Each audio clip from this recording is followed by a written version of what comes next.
So the next thing we're going to do on our stop is we're going to visit with our yarn dyer. So our artist for this stop is Terri Haynes of at Haynes House in Maryland. And she prepared a video for us to give us a little behind the scenes tour. And then we're going to actually get to talk to her. So let me come back over here and share my screen again. And we'll watch Terri's video. Right. Hi, good vibers. This is Terri from at Haynes House Yarns, giving you a little behind the scenes look at what happens in the house. We are a family run business. That business includes my husband, Brian, my 3 children, Jasmine, D'Artagnan, and Emmanuel, and myself. We are dedicated, creative, and absolutely silly. Really silly. There are some really random things that happen here. Our business is based on all the things that happen at Haynes House, and we definitely have fun. We are located in Fort Washington, Maryland, where we've lived for the last 20 years. We opened at Haynes House Yarns in 2019, and we have been growing ever since to provide vibrant colorways and functional project bags. And this is a little bit of our process behind creating the 2 colors that you got with the good vibes. There's a lot of manual labor involved in this business, lots of touching fiber, lots of prep, lots of skeining, lots of prettying, what we call prettying, which is making the skeins look lovely when they get to you, and labeling. And it takes all of us, and we find that certain people have certain skill sets that are beneficial to the business, that don't mind doing repetitive acts and not get bored. The color are often just inspired by what happens here at the Haynes House. And this Harbor to Harbor colorway is no different. It is inspired by the 2 places that we've lived that have harbor in their name, which is National Harbor and the Baltimore Inner Harbor. So the colorway is kind of a combination of the 2 of those places. They're boardwalks. And we love this golden color. We love how it turned out. And we put our time and effort into making sure that you love it too.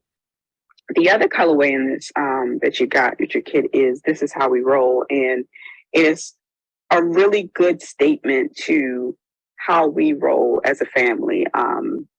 We always say, we roll deep. As a matter of fact, one of our bases is called 5 Deep because we roll 5 deep. And so this colorway is inspired by the fact that it represents who we are. We have a way that we roll. We have a way that we do things. We so enjoyed putting these 2 colors together. We think they go lovely together. And we took care and time in putting them together and making sure that the colorways are complementary and that they would work together. These 2 colorways, we think, worked so well together, and we so enjoyed the excitement of knowing that this was coming to your house from our house, and that all of the beautiful things that you would make with these colorways. I think that is a major part of this business, is watching it start from bare yarn and go to these absolutely amazing colorways that we love. And we are so glad to hear that you love too. We enjoyed these colorways, and we're so looking forward to seeing you create wonderful things out of these colorways and more that you would get from Haynes House. So thanks for hanging out with me, and have fun.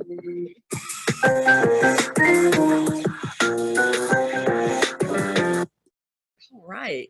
So that's what we just love. I'm sure Janet and Sarah feel the same way about having yarn shops, is we really feel like we are working with artists, women that are just working on their own piece of art, and then they make it, and then we get to have it for just a short amount of time, and then you guys get to have it. So and Terri just embodied that.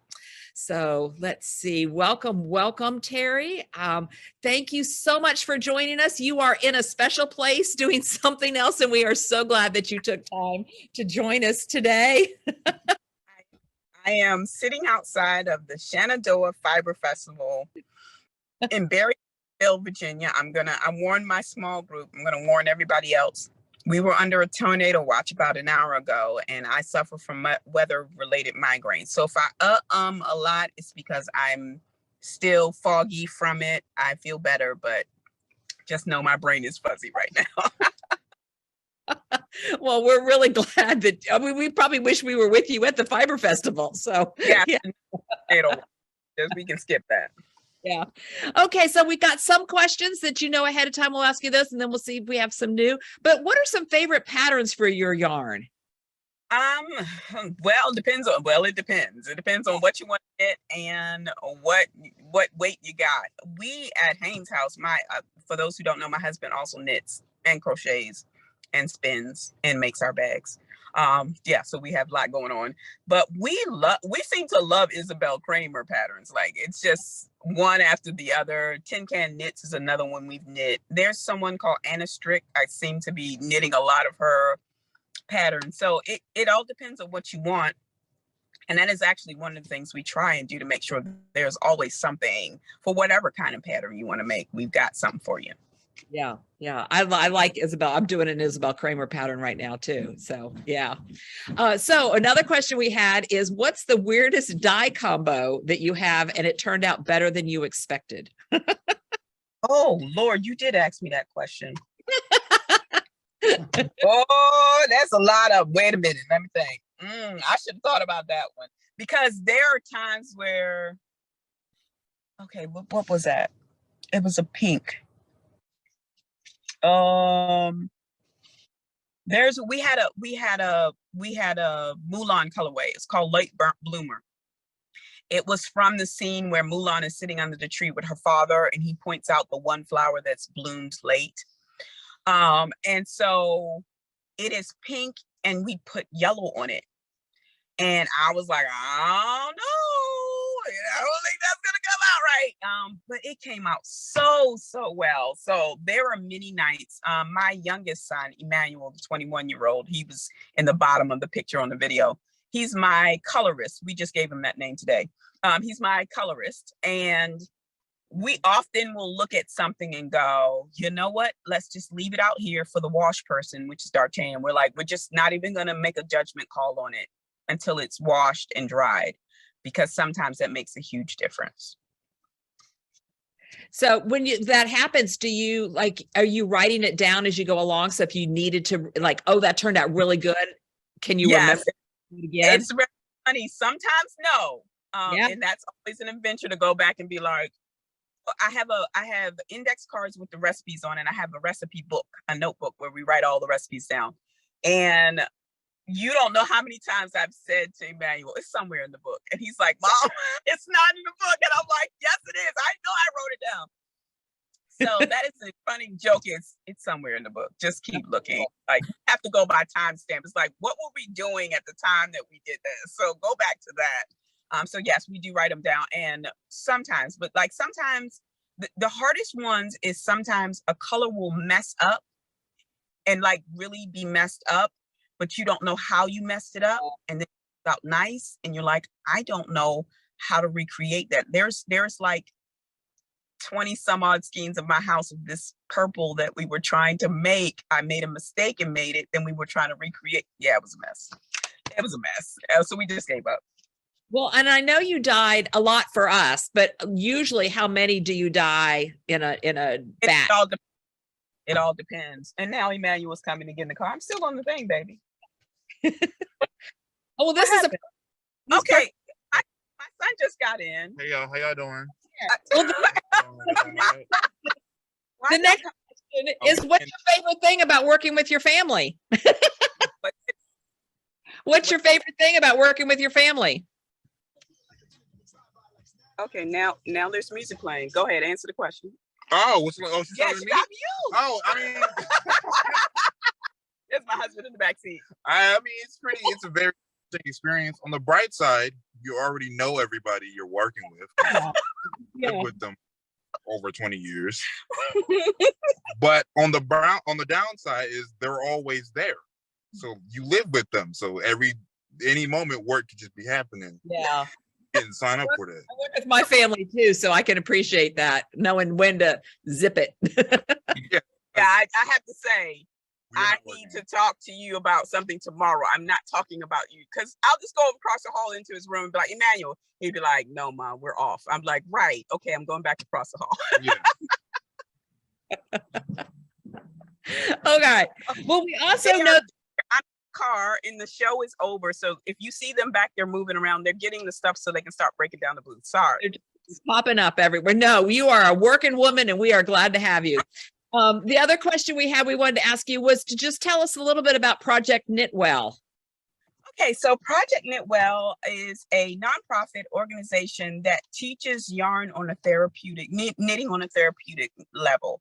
I came across them, for those who don't know, my husband and I used to pastor a church, but it didn't survive the pandemic because we were small. But right before we pastored the church, I was looking for a volunteer organization and I found Project Knitwell. So they go into schools, underserved areas. They go onto military bases. If you're familiar with Fisher houses, where wounded warriors go and get care or possibly bring their. This fun fact about wounded warriors, if you didn't know, when a service member is injured away, they treat them where they are, but if they need to come back to the States, they literally scoop that service member's family up and take them wherever the service member is, almost with no warning. Like, I used to be a part of a group, we were called the Combat Knitters, but we had a knitting group at a Fisher house, and some of them, like one of the questions we kept getting asked was, how do I register for homeschooling? Because I mean, literally they pick the family up and move them like within days to where their service member is, if that's what they choose. So I just knew the power of therapeutic knitting. I also, my sister suffered, my grandmother died of cancer, and my older sister got cancer, and I went to help take care of her, and I knitted through the whole thing. Like, it was just, I understood the power of having some beautiful color, some interesting product to work with while she's getting infusions, while she's getting blood transfusions, while she's like, it was just a lot of sitting and waiting. And I realized, yes, this is a perfect thing for it. So Project Knitwell basically does this. Right now they're teaching Afghan refugees, some of the women who came from Afghanistan, like I said, underserved areas. So that is their mission, and we want to spread that out and move beyond just the DMV and really kind of teach that beyond that. This the therapeutic, like they even have like medical numbers of how much it lowers your blood pressure, how much it impacts your mind. So yes, it is. We all love it because we love the color and we love making the projects, but it literally is making you healthier every time you do it. Wow. That's just a great project. Thank you for telling us. Yes. And we're so grateful that you took time away from your busy family life and your busy fiber life to spend some time with us today. We're very grateful. You're welcome to stay with us while we start talking about the pattern and everything. But if you have to sign off, we completely get it. I want to stay. Yeah, we'll have a recording too, so we can send that to you also, Terri. Yeah. So pardon? I said this was a 2-day show, so we're exhausted and we still have an hour drive home. So I love you all, but I want to go home.